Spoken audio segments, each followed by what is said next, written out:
గతేడాది చివర్లో స్టాక్ మార్కెట్లు మెరుపులు మెరిపించాయి. ఆల్ టైమ్ గరిష్ట రికార్డులను బద్దలు కొట్టి భారీగా లాభాల్ని పంచాయి. కానీ ఈ కొత్త సంవత్సరంలో మాత్రం ఇన్వెస్టర్లకు వరుసగా మార్కెట్లలో ఎలుగుబంటి భయం పట్టుకుంది. బేర్ మంటూ బిక్క చూపులు చూసే పరిస్థితులొచ్చాయి. విదేశీ సంస్థాగత ఇన్వెస్టర్లు మన దేశంలో పెట్టుబడుల్ని ఇంకా తగ్గించుకునే పనిలో ఉన్నారు. దీంతో మార్కెట్లలో నష్టాలకు బ్రేక్ పడటం లేదు.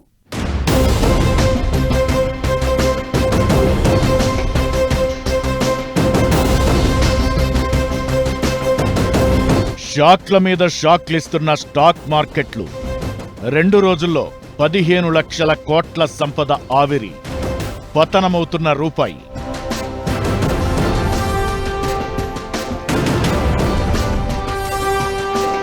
(2026) ఏడాది ప్రారంభమైన తరువాత వరుసగా 10 సెషన్లకు పైగా ఎఫ్ఐఐలు మన స్టాక్ మార్కెట్ల నుంచి పెట్టుబడులు వెనక్కి తీసుకుంటున్నారు. భారత్ నుండి వెళ్లే ఐటీ సర్వీసులు, ఫార్మా ఉత్పత్తులపై భారీ టారిఫ్ విధిస్తామన్న హెచ్చరికలు మార్కెట్లను కుదిపేశాయి. అమెరికాలో వడ్డీ రేట్లు పెరగడం మరియు డాలర్ బలపడటంతో విదేశీ పెట్టుబడిదారులు భారత మార్కెట్లలోని తమ షేర్లను విక్రయించి నగదును వెనక్కి తీసుకెళ్తున్నారు. దేశీయంగా పెరిగిన నిత్యావసర ధరల వల్ల ఆర్బీఐ వడ్డీ రేట్లను తగ్గించకపోవడం కార్పొరేట్ కంపెనీల లాభాలపై ప్రభావం చూపుతోంది. అంతేకాకుండా బంగారం, వెండి వంటి ఇతర పెట్టుబడి సాధనాల్లో ర్యాలీ కూడా మన మార్కెట్లను తీవ్రంగా ప్రభావితం చేస్తోంది. 2 రోజుల్లోనే 15 లక్షల కోట్లకు పైగా ఇన్వెస్టర్ల సంపద ఆవిరైంది.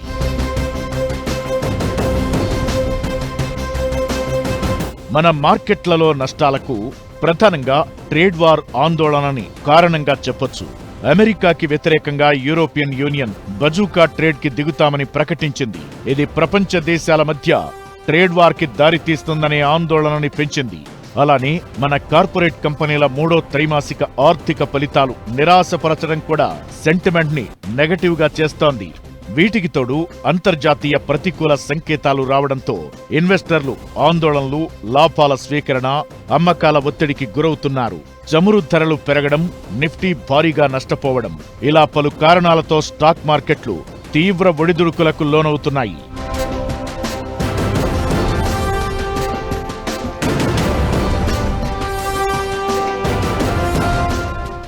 డిసెంబర్ 1 నుంచి ఒక 1 month consolidation to down trend ఉంది. ఏదైతే జనవరి 5 దగ్గర నుంచి డ్రాస్టికల్ ఫాల్ పడటం అయితే జరుగుతుంది. దీనికి సెకండ్ ఆస్పెక్ట్ ఏంటంటే, ఫస్ట్ టెక్నికల్ కరెక్షన్ లో భాగంగా అనుకోవచ్చు. సెకండ్ ఆస్పెక్ట్ ఏంటంటే, జియో పొలిటికల్ ఆస్పెక్ట్ ప్రకారం మనం చూసుకున్నట్టయితే జరుగుతున్న ప్రపంచవ్యాప్తంగా జరుగుతున్నటువంటి ఈ సినారియోస్ ప్రకారం చూసుకున్నట్టయితే ఏదైతే అనిశ్చితమైనటువంటి వాతావరణం ఉండటం వల్ల దానికి ఖచ్చితంగా మార్కెట్ మీద దాని ప్రభావం చూపుతుంది. కాబట్టి లాస్ట్ 5 డేస్ నుంచి కూడా మార్కెట్ కరెక్షన్ అయితే జరుగుతుంది.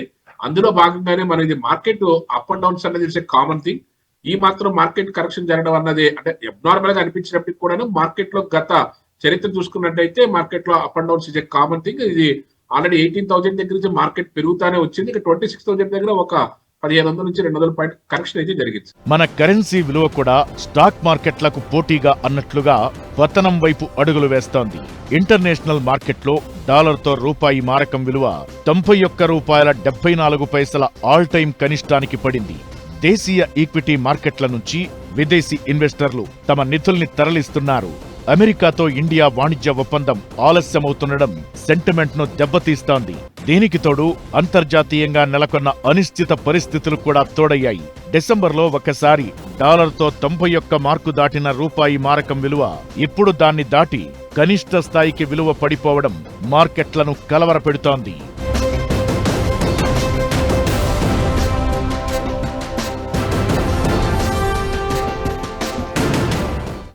మధ్యతరగతి, ఎగువ మధ్యతరగతి వర్గాలకున్న ఒకే ఒక నమ్మకమైన, అనువైన పెట్టుబడి ఆప్షన్ బంగారం, వెండి. ఇప్పుడివి కూడా తగ్గేదేలే, ఆగేదేలే అన్నట్లు ఒకదానితో ఒకటి పోటీ పడుతూ గరిష్ట ధరల రికార్డులను బ్రేక్ చేస్తున్నాయి. కొన్ని నెలలుగా బంగారం, వెండి ధరలు చూస్తుంటే ఇప్పుడు కొనలేం, అవసరమైతే తప్ప అమ్మలేమనే పరిస్థితికొచ్చాయి. ధరలు చూస్తే చేజారిపోతున్నాయి, కొనాలనుకుంటే ఇంకా పెరుగుతూ వెళ్తున్నాయి. ఇవి స్టాక్ మార్కెట్లపైన తీవ్ర ప్రభావాన్ని చూపుతున్నాయి.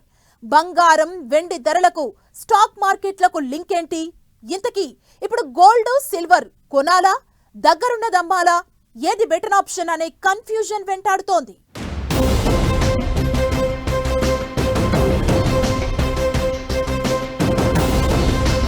పట్టపగ్గాల్లేని గోల్డ్, సిల్వర్ రేట్లు ఒక్కదానికి మించి మరొకటి గరిష్ట రికార్డులు బ్రేక్. రోజుకు వందల నుంచి వేలల్లోకి మారిపోయిన పెరుగుదల. ఇంతకీ మార్కెట్లలో ఏం జరుగుతోంది?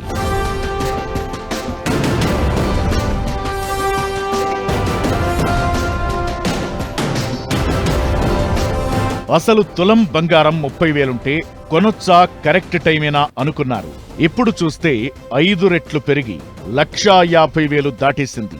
దగ్గరలోనే బంగారం 10 గ్రాముల ధర 2 లక్షలకు టచ్ అవుతుందన్న అంచనాలు ఉన్నాయి. వెండి మాత్రం ఏం తక్కువ కాదు. గోల్డ్ యూసేజ్ కంటే వెండి వినియోగం విపరీతంగా పెరుగుతోంది.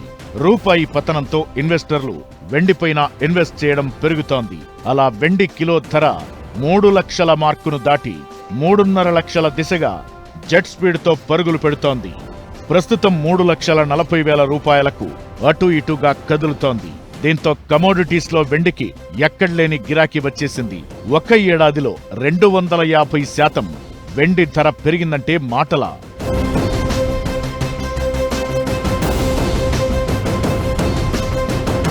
బంగారంలో పెట్టుబడుల కంటే వెండిలో పెట్టుబడులకు అంతర్జాతీయంగా ఇన్వెస్టర్లు ఇప్పుడు ఎక్కువ ఆసక్తి చూపుతున్నారు. అంతర్జాతీయంగా నెలకొన్న డిమాండ్, వెండి పథకాల్లోకి ఇటీవల కాలంలో పెద్ద ఎత్తున పెట్టుబడుల ప్రవాహం పెరగడం, భౌగోళిక రాజకీయ ఉద్రిక్తతలు ఇవన్నీ వెండి గిరాకీకి అనుకూలంగా మారాయి. యుద్ధాల భయాలు, ట్రంప్ టారిఫ్ల వడ్డింపులు, అంతర్జాతీయంగా నెలకొన్న అనిశ్చితి, ద్రవ్యోల్బణం పెరిగి వృద్ధి మందగించడం లాంటి కారణాల వల్ల సురక్షితమని భావించి బంగారం, వెండిని కొనుగోలు చేయడం పెరిగింది.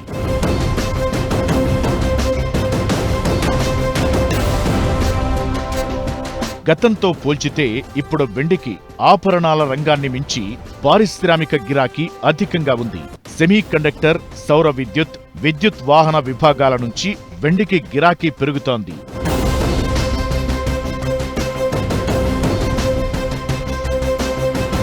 ధర పెరుగుతున్నందున ఎక్కువ మంది వెండి ఎక్స్చేంజ్ ట్రేడెడ్ ఫండ్ ఈటీఎఫ్లలో పెట్టుబడి పెడుతున్నారు. ధర బాగా అధికమయ్యేందుకు ఇది కూడా ఓ కారణంగా ఉంది. రానున్న రోజుల్లోనూ ఈ ర్యాలీ కంటిన్యూ అవ్వచ్చు. బంగారం, వెండి తరువాత రాగికి కూడా మార్కెట్లో గిరాకీ పెరుగుతుందన్నది కొందరు వ్యాపార విశ్లేషకుల అంచనా. గోల్డ్ లో కూడా ఏదైనా చిన్న చిన్న కరెక్షన్స్ తప్ప భారీగా కరెక్షన్స్ వచ్చే అవకాశం అయితే గోల్డ్, సిల్వర్ లో ఉండదు. అండ్ సెకండ్ పాయింట్, ఏదైతే కమోడిటీలో ఇన్వెస్ట్ చేసుకోవడం అన్నది మ్యూచువల్ ఫండ్స్ లో పెట్టుకుంటే, కమోడిటీ మ్యూచువల్ ఫండ్స్ లో పెట్టుకుంటే ఇన్వెస్ట్ చేసుకోవడానికి అది ఏదైతే కమోడిటీ సంబంధించిన మ్యూచువల్ ఫండ్స్ లో పెరగడానికి అవకాశం ఉంది. అట్ ద సేమ్ టైం ఈ ఈక్విటీ మార్కెట్ లో కూడా హిందుస్థాన్ కాపర్ కానీ, హిందుస్థాన్ జింక్ కానీ, అదేవిధంగా నేషనల్ అల్యూమినియం కానీ, మెటల్స్ లో, స్టాక్స్ లో ఇన్వెస్ట్ చేయడానికి కూడా ఆపర్చునిటీ అయితే ఉంది. ఆ విధంగా కూడా ఈ ఆపర్చునిటీని ఉపయోగించుకోవచ్చు. అదేవిధంగా ఈటీఎఫ్స్ కూడా ఉన్నాయి. సిల్వర్ ఈటీఎఫ్ కానీ, గోల్డ్ ఈటీఎఫ్ కానీ ఇన్వెస్ట్మెంట్ చేసుకునే విధానంలో ఇది ఎప్పుడైనా సరే SIP model is the 100% useful and successful. దీర్ఘకాలిక పెట్టుబడిగా బంగారం, వెండిపై ఇన్వెస్ట్ చేయడం, తగ్గిన సమయాల్లో కొనడం మంచిదని మార్కెట్ నిపుణులు చెబుతున్నారు. ధరలు ఇప్పటికే భారీగా పెరిగాయి కాబట్టి ఒకేసారి కాకుండా దశల వారీగా వెండిని కొనుగోలు చేయడం ఉత్తమం. ప్రపంచవ్యాప్తంగా ఉద్రిక్త పరిస్థితులు తగ్గితే, సానుకూల వార్తలు వస్తే కమోడిటీస్లో కరెక్షన్స్ ఉండొచ్చని నిపుణులు అభిప్రాయపడుతున్నారు.